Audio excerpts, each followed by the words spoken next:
Halo kawan pajak, lagi bingung masalah pajak? Tanya penyuluh aja. Halo kawan pajak, selamat datang di podcast Tanya Penyuluh Aja. Nah, pada kesempatan kali ini kita akan memberikan edukasi dan juga pengetahuan kepada kawan pajak. Pada kesempatan kali ini, saya Rian Anggi Siahaan juga akan didampingi oleh seorang penyuluh pajak yang sangat handal, yaitu Mas Hilmi. Halo kawan pajak, apa kabar? Salam kenal. Nah, Mas Hilmi, kali ini kita akan membahas tentang pelaporan SPT Tahunan Orang Pribadi melalui Cortex. Ini kan lagi rame nih, lagi hangat-hangatnya dibicarakan di mana-mana terkait pelaporan SPT. Untuk kawan pajak sendiri gimana nih? Udah lapor atau belum? Sepertinya masih ada yang belum lapor nih Mas Rian. Mungkin masih bingung atau baru pertama kali lapor. Jadi harus menyimak pembahasan hari ini. Kita nanti ada format FAQ alias pertanyaan yang paling sering ditanya. Oke, sebenarnya jujur ya kawan pajak, pasti masih banyak nih masih banyak kawan pajak yang belum tahu apa sih itu SPT itu. Oke, Mas Rian, kita santai aja ya.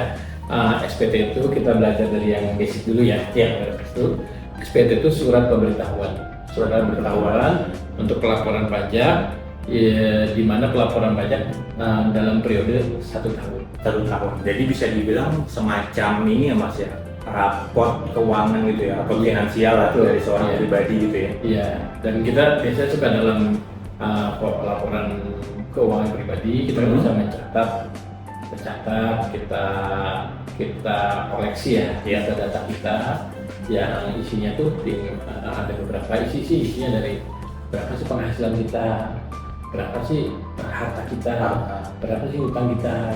Kan kita bisa rekapitulasi lah dalam 1 tahun rentang dari 1 Januari sampai 31 Desember. Kita rekap, nanti sudah ada penghasilan, ada harta kita, ada utang kita, dan sebagainya. Oh, berarti rekapitulasi selama 1 tahun dari satu orang pribadi itu, wajib pajak pribadi ya dibilang seperti itu. Berarti memang itu selama dia punya NPWP dan berpenghasilan ya Mas ya? Iya. Yang itu ya, oke. Tapi ini memang paling penting sih, mungkin yang banyak persepsi kawan pajak yang masih agak bingung nih. Kalau lapor SPT ini kan sebenarnya tidak harus bayar ya Mas ya? Iya. Yang paling penting tuh lapor, tapi kalau bayar belum tentu kan ya? Seperti itu. Kan dalam pelaporan kan kita merekap dulu ya penghasilan kita berapa. Kalau kita mendapatkan penghasilannya ada interaksi dengan pihak lain, biasanya pihak lain itu akan memberikan bukti potong. Pihak lain akan memotong pajak kita, nanti akan bukti potong. Kita akan dapat kredit pajak, nanti kita akan sinkronisasi di situ. Oke. Dan sebenarnya sih yang ada yang lebih bikin mungkin panik kawan pajak gitu ya, selain mungkin pada saat sebelum lapor, kalau mereka lupa password sih Mas. Itu biasanya yang bikin bingung tuh. Lupa password, nggak bisa login, nggak bisa lapor kan gitu. Seperti itu. Oke, Mas Hilmi dan kawan pajak. Sekarang kita masuk ke tata cara pelaporannya. Sekarang ini kan lapornya pakai Cortex ya Mas ya. Kalau dulu pakai DJP online, sekarang sudah beralih ke Cortex. Nah, Cortex itu apa sih sebenarnya Mas? Oke, pelaporan pajak tuh kalau dari historinya ya, kita dulu pada zaman dulu masih berupa kertas. Kita buat di kertas, kita catat bisa pakai huruf kapital atau kita bisa ketik, lalu di situ ada tanda-tanda kita, lalu kita submit, kita laporkan ke kantor pajak. Itu tapi zaman dulu. Seiring perkembangan zaman bertransformasi dari pelaporan yang kertas berubah. Nah, kemarin terakhir pakai menu e-form, electronic form, kita buat kita tinggal input data aja di komputer, lalu bisa dengan web based dengan aplikasinya, atau kita dengan formulir yang berupa PDF ya. PDF kita input lalu kita submit. Nah, pada sistem baru di tahun pajak 2025 ini ada sistem baru namanya sistem Cortex ya. Jadi program sistem inti aplikasi perpajakan. Nah, kita dibuat aplikasi ini, kita tinggal login ke aplikasi Cortex itu, ke Cortex kita login, lalu nanti kita buat SPT semua secara elektronik, secara web based di situ, berbasis dengan web, lalu kita input data mulai dari data kita, data diri kita, login kita, lalu nanti munculkan di situ data-datanya lebih terintegrasi, data-datanya sudah terpopulated lah, tersimpan dengan bagian-bagian yang sudah lebih rapi. Jadi wajib pajak bisa tahu, oh nih penghasilan saya dari mana aja, oh ternyata penghasilan dari yang sifatnya aktif dan pasif itu bisa muncul karena lawan transaksi kita misalnya berpenghasilan dari mana pun langsung masuk gitu. Misalnya kita punya investasi di ori atau sukuk gitu kan, di obligasi, nanti datanya masuk. Misalnya kita data dengan kita bekerja atau mendapatkan pekerjaan dari keahlian kita, datanya masuk dari lawan transaksi kita gitu. Atau dari kita sebagai karyawan, datanya masuk kita. Jadi datanya sudah langsung masuk, angkanya sudah presisi gitu. Jadi kita tidak usah mengkalkulasi lagi, karena itu sudah terkalkulasikan di sistem itu. Jadi dia otomatis tertarik gitu mas ya? Tarik semua datanya. Jadi memang bisa dibilang kawan pajak ya, untuk yang sistem Cortex ini memang merupakan upgrade dari pengembangan dari yang sebelumnya ya, dari yang sebelumnya menggunakan manual, kemudian elektronik, DJP online ya, DJP online, kemudian sekarang ini yang terbaru yaitu Cortex seperti itu. Oke Mas Hilmi, sekarang kita langsung masuk ke FAQ dulu ya. Oke, kita masuk dulu ke FAQ pertama. Yang pertama ini adalah siapa sih yang wajib lapor? Boleh dijawab Mas Hilmi? Lapor SPT itu siapapun yang punya NPWP dan punya penghasilan. Dan penghasilan pun bisa beraneka ragam ya. Kalau sekarang ada multiple income stream gitu kan, stream income. Jadi ada penghasilan tuh ada yang sifatnya pasif, ada yang sifatnya aktif. Kalau aktif kita jadi kerja, kita jadi usaha dan segala macam. Yang pasif pun ada gitu. Misalnya kita di investasi kita segala macam itu semua kategori penghasilan. Itu semua penghasilan dikumpulkan dan dilaporkan.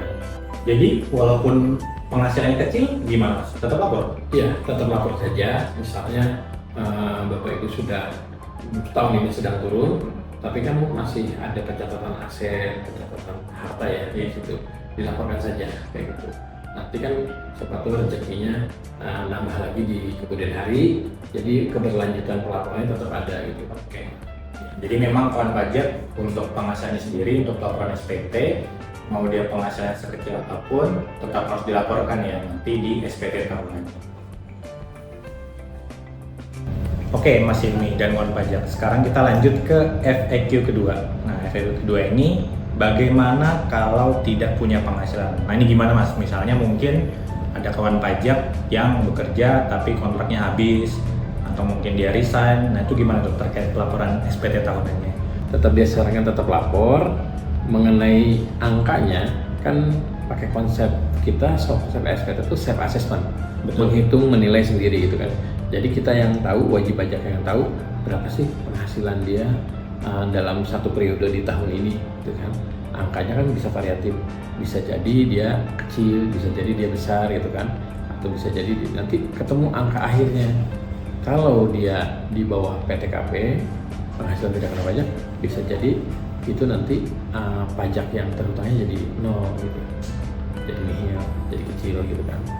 Kadang-kadang kalau kita bekerja itu kan karyawan, kadang-kadang penghasilan kita sudah dipotong pajaknya oleh pihak pemberi kerja, sehingga pajak terutang dengan pajak yang sudah dipotong match itu, angkanya sama. Jadi PPh terutang dikurangi pajak yang sudah dipotong oleh pihak lain itu jadi angka, bisa jadi itu yang biasa disebut kita nihil, jadi nol gitu. Jadi yang penting kita buat laporan dulu, nanti angka-angkanya akan mengikuti dari data yang sudah kita punyai. Oke, jadi gitu ya kawan pajak. Sekarang kita lanjut ke FAQ ketiga nih mas. Nah, sebenarnya persiapannya apa aja sih? Ini mungkin yang bikin panik nih kawan pajak. Apa ya yang harus saya siapin supaya saya bisa lapor SPT tahunan? Nah, ini mungkin Mas Hilmi apa nih yang wajib disiapkan oleh kawan pajak sekalian sebelum mereka lapor SPT-nya? Oke, ini kan pengisian atau pelaporan SPT PPh orang pribadi. PPh itu pajak penghasilan, jadi yang berkaitan dengan penghasilan. Nah, penghasilan itu kalau kita orang pribadi mayoritas bekerja jadi karyawan ya, karyawan seperti mendapatkan penghasilan. Nah, kita siapkan dulu bukti potong pajak kita sebagai karyawan. Oke. Nah biasanya kita sebagai karyawan itu setiap bulan kita dipotong oleh pemberi kerja kita, oleh kantor kita, oleh perusahaan kita. Lalu kita nanti di akhir periode si perusahaan kita, si pemberi kerja kita akan membuat bukti potong. Nah bukti potong itu adalah data, isinya tuh data penghasilan kita selama satu periode, 1 tahun. Ada data penghasilan, ada data pajak yang sudah dipotong. Itu data yang pertama tentang penghasilan. Lalu kalau ada penghasilan lain-lain di luar itu, kita bisa kumpulkan. Jadi kalau kita menjadi narasumber atau menjadi punya penghasilan sebagai ahli, sebagai apalagi yang lain-lain, kita bisa masuk. Terus kalau kita penghasilan atas tadi kan atas pekerjaan kita, ada penghasilan atas harta kita, misalnya harta kita disewakan. Misalnya kita punya ruko, kita punya properti, kita sewakan, bisa dipotong, ada pajaknya oleh lawan transaksi kita. Misalnya kita punya sebidang lahan disewa oleh perusahaan, nanti mereka akan memberikan bukti potong. Bukti potong itu terdiri dari nilai sewa dan nilai pajak yang dibayarkan dipotong oleh mereka gitu kan, oleh itu. Nah itu juga ada. Jadi dari segi penghasilan, misalnya kita ada penghasilan lain, misalnya kita punya di obligasi, ada datanya juga, nanti ada berapa penghasilan kita, berapa pajak potong. Kalau kita di sektor saham, kita investasi di saham di Bursa Efek Indonesia, itu akan ada datanya juga. Rekapnya ada. Nah kita kumpulkan semua data-data penghasilan itu, kita kumpulkan datanya, lalu itu data penghasilan. Lalu yang kedua, data atas harta. Nah ini harta ini definisi harta ini kan ketika kita punya penghasilan, kita konsumsi kan, kita untuk biaya hidup, untuk transportasi, untuk biaya hidup, untuk makan minum segala macam. Nah sisanya dari penghasilan yang dikurangi oleh biaya hidup, itu kan akan bisa berupa uang di tabungan, akan bisa beli aset, beli harta dan sebagainya. Itu masuk kategori harta. Jadi harta itu penghasilan dikurangi pengeluaran, itu sisanya akan berupa harta. Nah harta itu ada kelompok-kelompoknya. Nah, kita kelompokkan lah dari yang paling lancar, paling liquid itu misalnya berupa tabungan, berupa kas, lalu ada yang semi liquid bisa berapa, lalu ada yang kita investasi atau kita beli properti, kita beli peralatan yang mencerminkan bahwa itu dari penghasilan kita. Nah itu kita laporkan di data harta kita. Apabila dalam memperoleh harta atau kita melakukan sesuatu, kita mempunyai hutang, nah dicatat juga hutangnya di situ. Jadi ada penghasilannya apa aja, hutang, hartanya apa aja, hutangnya apa aja. Jadi komponennya di 3 komponen itu dari SPT itu. Berarti itu kan pajaknya. Jadi kalau untuk pengisian SPT tahunan, orang pribadi wajib menyiapkan data penghasilannya. Tapi untuk penghasilan tadi biasanya otomatis ketarik ya dari kalau kita ada lawan transaksinya, yang memberi kerjanya, otomatis dia akan buat bukti potong, nanti akan masuk ke akun Kortex dari kawan pajak. Kemudian yang mungkin nanti kita isi manual itu nanti ada kolom harta dan juga kolom utang. Nanti silakan wajib pajak coba dicek kembali data-data yang terkait harta, kemudian utangnya, sebelum nanti memasukkan ke dalam SPT tahunan orang pribadi. Oke. Dan tentu lagi ya di Kortex ini kan datanya pre-populated gitu kan, betul datanya. Kalau kita sudah lawan transaksi kita sudah mendokumentasikan yang melaporkan ke sistem kita, maka akan masuk juga ke SPT kita. Begitupun di kolom harta dan utang. Jika tahun kemarin kita sudah mendokumentasikan, menginput atau menyimpan data harta kita, nanti tahun ini akan masuk lagi. Tinggal kita update apakah ada perubahan, misalnya kayak yang liquid itu tabungan dari masih liquid, tapi kalau properti kan flat gitu kan, kayak gitu. Oke, setelah kawan pajak tahu nih persiapannya apa saja yang perlu dilakukan, kita lanjut lagi ke FAQ keempat. Nah, FAQ keempat ini gimana sih cara lapor di Kortex? Nah, gimana nih Mas ini? Ini kan yang baru nih Kortex. Untuk Kortex cara ini lapornya gimana? Oke, untuk Kortex pertama-tama kita buka website Kortex, kortex.pajak.go.id. Lalu di situ ada menu login, kita login. Lalu di situ masukkan nick pengguna, nick pengguna itu nick kita, lalu password kita, lalu ada diminta captcha ya. Setelah kita klik, baru kita masuk ke tampilan awal di Cortex itu. Nanti di menu, di bar menu yang paling atas tuh ada profil, ada e-faktur, e-bupet, ada SPT, surat pembaruan. Jadi 1, 2, 3, 4 yang keempat lah. Dari kiri ke kanan di menu bar itu ada surat pemberitahuan. Nah, ketika klik surat pemberitahuan atau SPT, dari surat pemberitahuan SPT itu kita klik, nanti muncul ada baris-baris balik, kita klik surat pemberitahuan SPT. Setelah muncul tampilan SPT, lalu kita masuk ke pembuatan konsep. Jadi istilahnya kalau di Cortex sekarang itu kita buat rumahnya dulu. Nah, kita buat rumah SPT PPH orang pribadi. Kita buat konsep, lalu kita pilih, karena ini kaitan dengan PPH orang pribadi, kita pilih PPH orang pribadi. Setelah kita pilih PPH orang pribadi, lalu kita pilih tahunnya, tahun 2025. Lalu ini jenis pelaporannya normal atau pembetulan, kita buat normal dulu karena ini normal. Kita buat sama klik lanjut sampai muncul tampilan rumahnya udah ada. Rumahnya udah ada, di situ tampil rumahnya tuh SPT PPH orang pribadi Januari Desember 2025. Di rekap gitu ada, nanti ada tanda keranjang sampah dan tanda pensil. Nah, kalau tanda keranjang sampah itu fungsinya untuk menghapus kalau ada yang salah. Kalau tanda pensil itu untuk masuk ke tahap selanjutnya, karena pensil itu kan identik dengan edit ya, mengisikan data. Nah, tanda pensil itu kita klik, baru kita masuk ke tampilannya. Nah, dari tampilan itu ada dua lampiran ya, ada dua itu, ada menu induk dan menu L1 namanya, lampiran 1.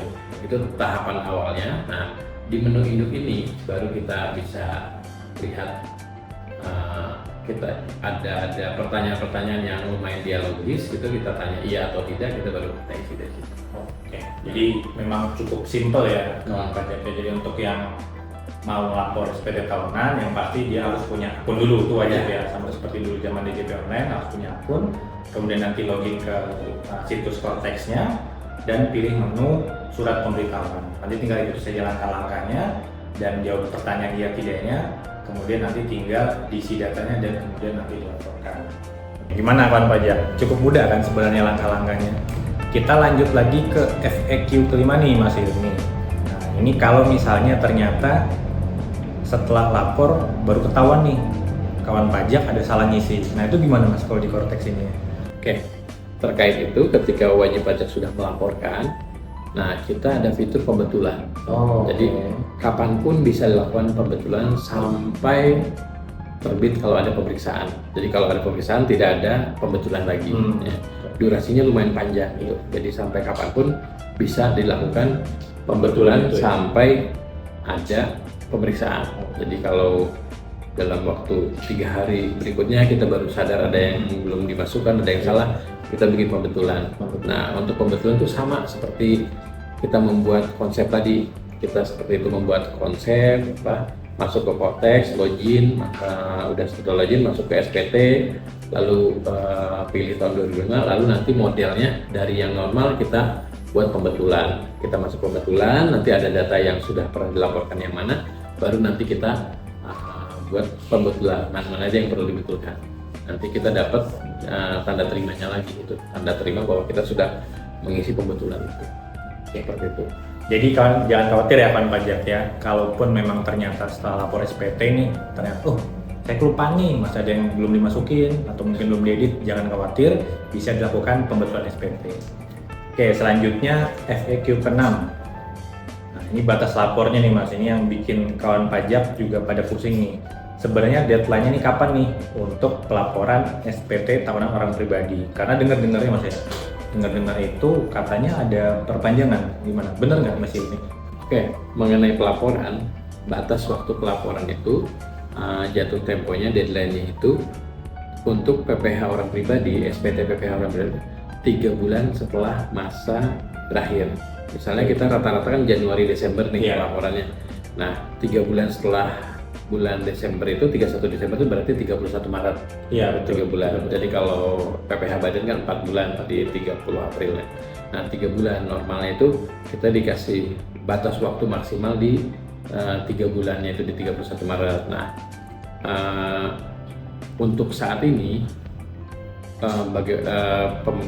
pihak DJP sudah membuat keputusan Dirjen Pajak nomor 55 tahun 2026 yang diterbitkan tanggal 27 Maret kemarin, yang isinya diberikan relaksasi, yaitu tidak diberikan sanksi dan relaksasi sampai 1 bulan. Jadi batasnya kan 31 Maret. Nah, ada relaksasi 1 bulan, berarti dia jika pelaporannya sampai 30 April itu ada relaksasi bahwa dianggap tidak dikenakan sanksi atau keterlambatan lapor. Nah, kan secara peraturan kan setelah 31 Maret dia akan kena. Kalau terlambat itu.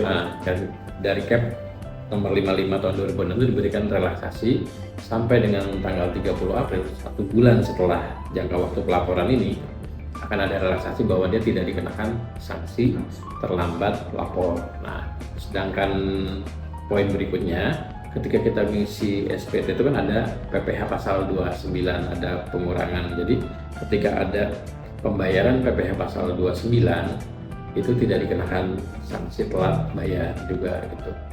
Dan atau ada kekurangan pembayaran PPh pasal 29, dia juga akan selama durasi 1 bulan setelah 31 Maret dia tidak akan dikenakan denda terlambat bayar. Itu yang relaksasi yang sedang diberikan oleh pemerintah, tertuang dalam Cap 55 tahun 2026. Oke, semoga dengan adanya tadi keluar Cap-nya itu Mas, Cap 55, kawan pajak juga nggak perlu berdesak-desakan nih antri di kantor pajak di tanggal 31 Maret 2026 ini. Oke, kita lanjut ke FAQ yang terakhir nih, Mas Hilmi. FAQ ke-7. Gimana sanksinya kalau tidak lapor SPT tahunan orang pribadi? Oke, gimana Mas? Secara peraturan, sanksi atas kalau tidak lapor atau terlambat lapor itu ada denda 100.000 rupiah. 100.000 ya? Flat. Nah, flat untuk orang pribadi. Ini kelihatannya kecil sih, cuman kan ini masalah patuhannya ya, angka ini. Jadi kalau bisa sih jangan terlambat lah itu kan. Selain nanti kalau kena denda 100.000, jadi dia juga kalau nanti tidak lapor-lapor, nanti kalau ada kepatuhan dia tidak bisa mendapatkan karena kepatuhan misalnya surat keterangan fiskal dan lain sebagainya. Jadi karena dia tidak lapor itu, Tidak lapor atau tidak patuh itu tidak lapor. Jadi seperti itu kawan pajak ya. Mumpung nih ada perpanjangan sampai 30 April, segera dilaporkan supaya nggak kena tadi sanksi 100.000 rupiah. Oke, kita lanjut lagi nih Mas. Tadi sudah 7 FAQ ya yang mungkin sering ditanyakan kawan pajak. Sekarang mungkin pertanyaan gini Mas, mungkin bisa dibagikan nih ke kawan pajak sekalian. Tipsnya gimana sih cara lapor SPT tahunan orang pribadi ini? Mungkin dari Mas Hilmi ada tips-tipsnya mungkin? Oke, tips yang saya berikan, pertama jangan menunda. Kedua, dokumentasikan semua bukti, semua dokumentasi tentang penghasilan, tentang harta yang aktivitas dengan kegiatan keuangan kita lah gitu. Dokumentasi dengan rapi, lalu catat harta juga dari awal. Ketika awal membeli, memperoleh harta itu dicatat dengan rapi, hutang juga dicatat. Terus yang terakhir, jangan takut tanya. Jadi kalau ada yang ingin tanyakan, silakan datang ke kantor pajak. Ada helpdesk di kita gitu, ditanyakan tentang masalah perpajakan Bapak Ibu semua. Karena tiap-tiap orang mungkin rezekinya beda-beda, penghasilannya beda-beda. Nah, silakan ditanyakan ke helpdesk. Oke. Karena treatmentnya juga akan berbeda-beda. Jadi kalau ada penghasilan yang sifatnya final atau sifatnya non final, itu akan ketemu ketika Bapak Ibu bertanya ke helpdesk. Nah, memang intinya jangan dijadikan beban mental gitu ya Mas. Jadi jangan khawatir kawan pajak, misalnya pada saat pengisian SPT masih bingung nih gimana ngisinya, bla bla bla segala macam, langsung saja datang ke kantor pajak terdekat, atau mungkin bisa datang atau bisa di WhatsApp dihubungi lewat telepon ataupun WhatsApp dari KPP-nya. Akhirnya kita sampai nih Mas di penghujung podcast Tanya Penyuluh Aja pada kesempatan kali ini. Semoga setelah menyimak obrolan hari ini, nanti laporan SPT nggak seseram itu ya Mas ya? Iya. Karena sebenarnya yang penting itu bukan langsung sempurna, tapi dimulai dari hati. Ya, oke. Jangan lupa ya, kita like, share, subscribe sosial media kami yang lain. Ada fanpage Facebook KPP Madya Balikpapan dan YouTube di @kppmadyabalikpapan, Instagramnya @pajakmadyabpn, di Twitternya di X pajakmadyabpn. Dan tentunya jangan lupa untuk batas waktu pelaporan. Dengan adanya relaksasi yang tadi disampaikan oleh Mas Hilmi, kawan pajak bisa batas pelaporannya sampai dengan 30 April tahun 2026. Kalau kawan pajak datang ke kantor pajak, ingat ya, seluruh pelayanan yang kami berikan tidak dipungut biaya, alias gratis. Oke, dan kawan pajak juga bisa berkonsultasi lewat WA Helpdesk dari KPP Madya Balikpapan di nomor 0812 5533 0570. Dan memang lainnya hanya terbatas di hanya chat saja dan ini di jam kerja saja. Kami pamit undur diri. Sampai ketemu di podcast KPP Madya Balikpapan berikutnya. Dadah. Dadah.